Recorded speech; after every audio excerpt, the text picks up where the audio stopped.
Diversas críticas ha generado la decisión del presidente Sebastián Piñera de dar urgencia a la llamada ley Hinspeter o anti-encapuchados. Todo esto tras la ola de violencia en la Araucanía. En la oposición señalan que el gobierno comete errores en su agenda de orden público. Bueno, uno de los críticos ha sido el diputado de la ADC, Matías Walker, que nos acompaña aquí en CNN Chile. Antes de empezar por eso, hay otro hecho también relevante de la jornada, y es justamente que se dieron a conocer la encuesta ciudadana DIMARC respecto de victimización, para que analicemos esto en el contexto de algo más amplio aún. Y yo quiero saber si usted no considera positiva la baja en la victimización. ¿Está entre los que dicen que es importante o está entre los que dicen que se está volviendo, como señalaba el diputado Arboe, recién a los niveles de Michelle Bachelet? ¿Es o no es positivo que baje la victimización? Bueno, buenas tardes, Mónica, Daniel. Primero, yo creo que hay dos noticias buenas con la encuesta de victimización. Primero, efectivamente, la baja de un 2,7% entre julio del 2012 y diciembre del 2012.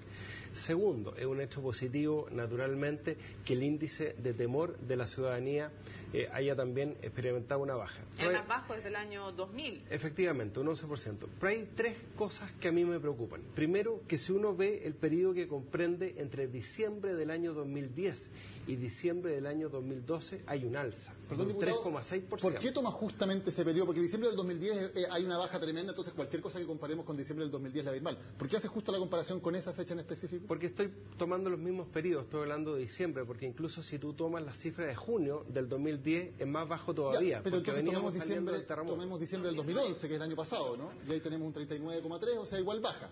Lo normal es compararlo en un año y no... Pero yo tomo el periodo 2 años, ¿no es cierto?, desde que entró en vigencia este periodo de pero gobierno. ¿qué le insistamos? Porque obviamente hay una baja muy fuerte después del tema del terremoto también para el 2010, entonces no sé si es muy justa la comparación, tomar ese periodo cuando ha venido algo excepcional en que bajó mucho también.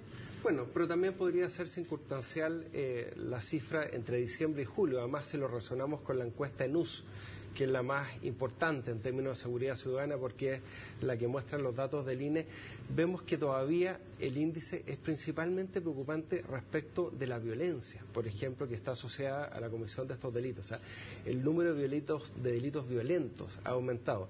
También me preocupa mucho que un 25% de los hogares, en 25% de los hogares se concentra el 90% de los delitos. Yo creo que esa es una cifra alarmante, Mónica, Daniel, respecto a la segregación urbana que tenemos en nuestro país. Entonces, lo que hemos dicho, mira, son buenas las cifras, pero no saquemos cuentas alegres, porque la verdad es que si uno ve en contexto general la situación, la verdad es que las cifras siguen siendo altas. Ok, ahora, sí es cierto que comparado con el semestre anterior o comparado con el año anterior, las cifras bajaron y bajaron de manera significativa. ¿Qué hizo bien el gobierno o qué hizo bien el país, si usted quiere, en este último año para que hayan bajado las cifras? Mira, yo creo que hay cosas muy interesantes. La semana pasada, con el subsecretario de Prevención del Delito, conocimos el nuevo sistema STAT, el sistema de análisis intelectual. O sea, el hecho que hoy día cada chileno pueda acceder a través de la página web de Carabineros y conocer las estadísticas de cada comisaría semana por semana y ver la evaluación, yo creo que es importante. Yo creo que también la ley que aprobamos el 2010, que aumenta la dotación de carabineros en 10.000 carabineros, ha sido importante. Pero yo insisto, o sea, hay mayor violencia en los delitos que se están cometiendo, la proliferación de armas hechizas, por ejemplo, que vemos en las poblaciones. Yo estuve el día sábado en el sector de Punta Mira, en Coquimbo, cómo han aumentado las armas hechizas en posesión de menores de edad. Entonces, cuando el gobierno me dice que va a priorizar dentro de todo este problema de delitos de mayor connotación social, la ley Hinspeter, que es una ley que tiene por propósito aumentar las penas en un contexto de protestas. La verdad es que eso no tiene ninguna relación con los delitos de mayor connotación social que afectan a los chilenos en su vida diaria. O sea, si yo tuviera que escoger como gobierno a qué ley le doy prioridad, lejos la ley de control de armas, porque hoy día la posesión de armas en manos de menores de edad, la verdad es que ha aumentado de manera súper preocupante. Ahora, ¿cómo lee usted el hecho también que se anuncie esta urgencia en el contexto de lo ocurrido en la Araucanía? Usted dice, no sirve para la seguridad ciudadana común y corriente, para los delitos más violentos. ¿Sirve o produce algún efecto concreto en el caso de la Araucanía? Porque esto más bien tiene que ver con protestas. Efectivamente, lo que pasa es que lo que está pasando en la Araucanía nada tiene que ver con la denominada ley de resguardo del orden público, más conocida como la ley Hinspeter, que lo que persigue es precisamente aumentar los delitos que se cometen con ocasión de una protesta en la vía pública. Lo que tenemos en la Araucanía son hechos graves, delictuales, que han terminado terminado con la muerte del matrimonio Lutzinger, que todos hemos condenado, un delito que en nuestra legislación común, quiero recalcarlo, tiene una pena altísima, la pena más severa que puede existir en nuestro país, que es presidio perpetuo calificado. Entonces, creemos que toda esta invocación de la ley antiterrorista, que por cierto el gobierno tiene derecho a invocarla, esta invocación de la ley Hinspeter, que ojo, ya tiene suma urgencia en la Cámara de Diputados desde octubre del año pasado. Entonces yo creo que hay mucho de ficción, hay mucho de anuncio de prensa muy espectacular, pero poco de efectivo en estos anuncios que está llevando a cabo el gobierno. Diputado, más allá del tema de las prioridades, porque las prioridades de nuestro sistema las pone el Ejecutivo, efectivamente, él tiene la potestad de poner prioridades sobre qué temas se discuten en el Congreso. El proyecto de ley en su totalidad, ¿ustedes consideran que es bueno o que es malo? ¿Que ayuda o no? Más allá de que no sea tal vez lo más importante en su opinión. Mira, yo creo que no ayuda mucho en términos generales, Daniel. Mira, incluso un grupo de parlamentarios presentamos un proyecto de ley para establecer como circunstancia agravante el ocultamiento de rostro en el contexto ¿están de acuerdo en eso? De una protesta social. O sea, como circunstancia agravante sí, ¿ya? Como delito per se, en sí mismo no, ¿Por qué como no? ocurre en otras legislaciones. Porque el hecho de que una persona, por ejemplo, se ponga un pañuelo para ocultarlo, para tratar de evitar los efectos de una bomba lacrimógena en una protesta social, eso no puede ser por sí mismo un delito. Sí, si yo estoy cometiendo un delito y tengo por propósito ocultar mi rostro con el objeto de que mi delito quede impune, bueno, eso sí es una circunstancia agravante de responsabilidad penal. Respecto de eso nosotros presentamos un proyecto de ley que ya fue aprobado en la Comisión de Seguridad Ciudadana. Entonces la verdad es que este proyecto de ley de resguardo del orden público, que más bien trata de sancionar lo que es la paralización de ciertos servicios básicos o lo que es la toma de recintos públicos, como el caso de los colegios, la verdad es que no ayuda en nada. ¿Qué relación tiene eso con el conflicto de la Araucanía, que es un conflicto mucho más profundo? Yo creo que absolutamente nada. Ok, ahora respecto del tema de la Araucanía, en la semana pasada, durante la semana pasada, la directora del Instituto de Derechos Humanos sostuvo que era aún ilegítima la ley antiterrorista, que faltaba hacerle modificaciones importantes porque no cumplía con estándares mínimos de derechos humanos a nivel internacional, y que ella llamaba al Estado chileno a inhibirse de usarla, al Poder Ejecutivo específicamente, mientras no se hicieran esas modificaciones que lo transformaran en una ley que cumple con las normativas internacionales en derechos humanos. ¿Usted cree que cumple o no cumple con los estándares mínimos y debiera o no inhibirse el gobierno de utilizarla? Yo creo, Mónica, que la ley antiterrorista hoy día no tiene ninguna razón de ser. O sea, hoy día no existe terrorismo en Chile, no existe una acción de terrorismo generalizado. Lo que hay son hechos delictuales que tienen que sancionarse.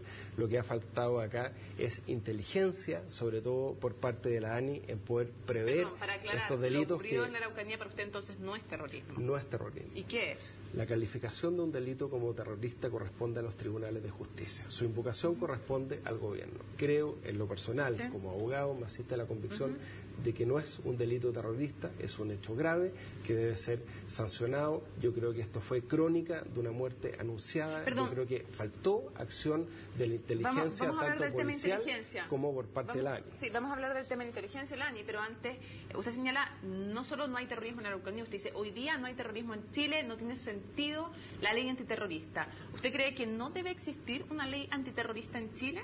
Yo creo que hoy día, en democracia, año 2013, no tiene ninguna razón de ser la actual ley antiterrorista que tenemos en nuestro país. Absolutamente. Yo creo que nuestro Código Penal... no cumple con los estándares de derechos humanos. Nuestro Código Penal, que sin duda hay que actualizar, contempla todas estas figuras delictivas. Insisto, en el caso del asesinato cruento del matrimonio Lutzinger, esto está sancionado en nuestra legislación con el máximo de la pena posible. Diputado, ¿por qué usted dice que esta acción específica no es terrorismo? Se lo pregunto porque hay un atentado en que se incendia una casa, se mata a 2 personas que están adentro de este incendio, y eso se hace aparentemente en el marco de una reivindicación política, digamos, no es sencillamente un hecho de delincuencia común.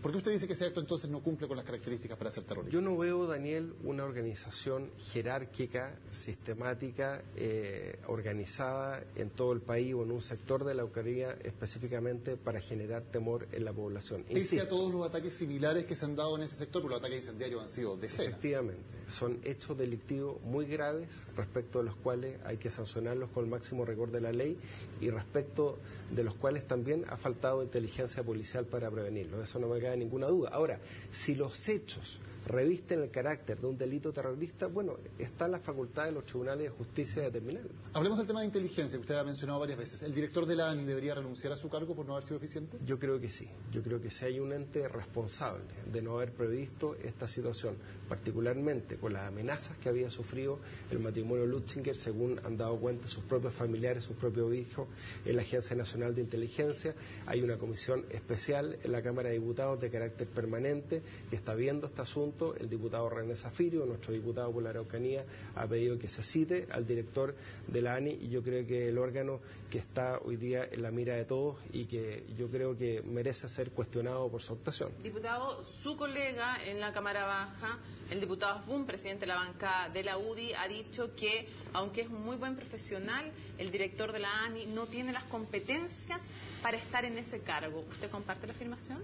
Sí, yo no lo conozco a él en lo personal, no quiero personalizar el tema, pero efectivamente yo creo que si hay alguien que tiene que asumir la responsabilidad política, la responsabilidad administrativa, por la falta de prevención de lo que ocurrió con el asesinato del matrimonio Lutzinger, es precisamente el director general del ANI. Es que lo que dice el diputado Asbun no es solamente el tema de asumir las responsabilidades por lo que no se hizo bien, sino que dice que no tiene las competencias y conocimientos en inteligencia. ¿Usted cree que estaba capacitado para asumir ese cargo? No, yo creo que no estaba capacitado y en general en el gobierno hemos visto mucha improvisación respecto de cargos relevantes. Ha pasado lo mismo con el director de la ONEMI. Hoy día no tenemos un director titular de la ONEMI generado por concurso público y yo creo que también en el caso de lo que es toda la institucionalidad de la emergencia hemos tenido mucha improvisación, lamentablemente. ¿Y en el caso de la ANI es un problema solamente de personas o también de estructura? ¿Habría que reformularla? ¿Habría que cambiarla por una organización distinta? ¿Qué habría que hacer más allá de la persona específica que está a cargo? Bueno, es una ley que no tiene mucho tiempo. Estamos dispuestos, desde luego, a estudiar todos los perfeccionamientos que requiere su institucionalidad. Hay una comisión especial de la Cámara de Diputados que está viendo este tema, pero yo creo que a la luz de estos acontecimientos, yo creo que hay que fortalecer la Agencia Nacional de Inteligencia. Me gustaría saber, en otro tema completamente distinto, me gustaría saber qué le parece la posibilidad de que sea la directiva de su partido la que decida casos llamados emblemáticos, como en la postulación al Parlamento, como por ejemplo el del expresidente Frey. Se lo pregunto en el contexto de que si no es contradictorio que el único partido que va a hacer primarias para definir a su candidato a una primaria, nuevamente la Concertación, defina ciertos emblemáticos que no se han definido finalmente por votación popular. Sí, yo lo escuché también hoy día. La Junta Nacional de la Democracia Cristiana, de manera unánime, determinó hacer elecciones primarias para elegir a nuestro presidente de la República este sábado 19 de enero y también para los candidatos al Parlamento. Y existe la posibilidad que hasta el 25 de enero se inscriban todos los aspirantes a ocupar un cargo parlamentario con cierto respaldo de alcaldes y concejales de cada uno de los distritos. Desconozco lo que la directiva ha decidido respecto del ex senador Frey, del senador Frey, expresidente de la República, que es una figura emblemática de nuestro partido, un presidente de la República que merece todo nuestro respeto. Probablemente va a haber situaciones especiales, pero en ese caso no es la directiva nacional del partido la que va a tomar una decisión, sino que el Consejo Nacional del partido. Y breve, porque se nos acabó el tiempo. ¿Le gustaría tener a Camila Vallejo en el Parlamento, en la Cámara Baja de colegas, ¿no? Por supuesto, le haría muy bien al Parlamento tener a Camila Vallejo, a representantes de los pueblos originarios.